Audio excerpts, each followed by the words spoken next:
তাবিউ খুতুওয়াতিশ শাইতান ইন্নাহু লাকুম আদুউন মুবিন। হে ঈমানদারগণ, তোমরা পরিপূর্ণ ইসলামে দাখিল হও। তোমরা শয়তানের কথা পালন করো না। শয়তান তোমাদের প্রকাশ্য দুশমন। আল্লাহ সুবহানাহু ওয়া তাআলা আমাদেরকে এই কালামে হাকিমে যে আমাদেরকে যে চলার পথে যে শয়তান যে আমাদের প্রকাশ্য দুশমন, আমাদের পিছনের ইবলিস শয়তান সর্বক্ষণে তার ডিউটি দিয়ে আমাদের কিভাবে ধোঁকা দিবে। অতএব আমাদের সকলকে ইবলিস শয়তানের ধোঁকা থেকে বাঁচার জন্য সর্বক্ষণ প্রচেষ্টা থাকতে হবে। ইমানি পরীক্ষা দিতে হবে। ইমানদারদের পরীক্ষা হলো বিভিন্ন পর্যায়ে ইমানদারের পরীক্ষা দিতে হবে যে আমাদের চলাফেরা, লেনদেন, কথাবার্তা, আচার আচরণ সব ইমানি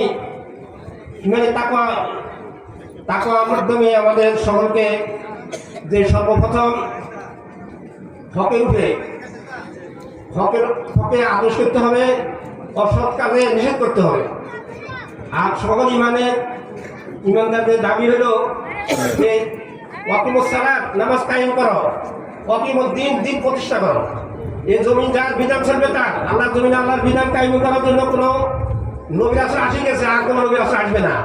এখন যারা তার বংশধর, তারা এই নবী রাসূলদের উত্তরাধিকারী, তারা এই জমিনের বিধান, আল্লাহর বিধান কায়েম করার জন্য তাদের প্রচেষ্টা সর্বস্থায়ী। তার যতদিন আছে ততদিন তাদের দায়িত্ব আছে। এই দুনিয়া থেকে আমরা কেউ থাকার জন্য আসি নাই। কিছুক্ষণের জন্য আমাদেরকে আল্লাহ আমাদের এই মুসাফির হিসাবে আমরা আসছি দুনিয়াতে।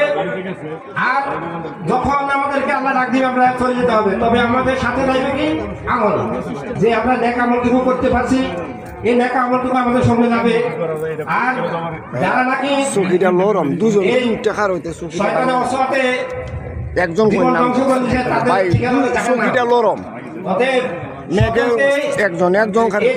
আখিরাতের কামাই করার জন্য সকল আপ্রাণ চেষ্টা করতে হবে।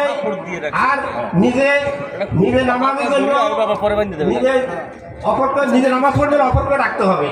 ওয়াকিমুস সালাত, নামাজ কায়েম করো।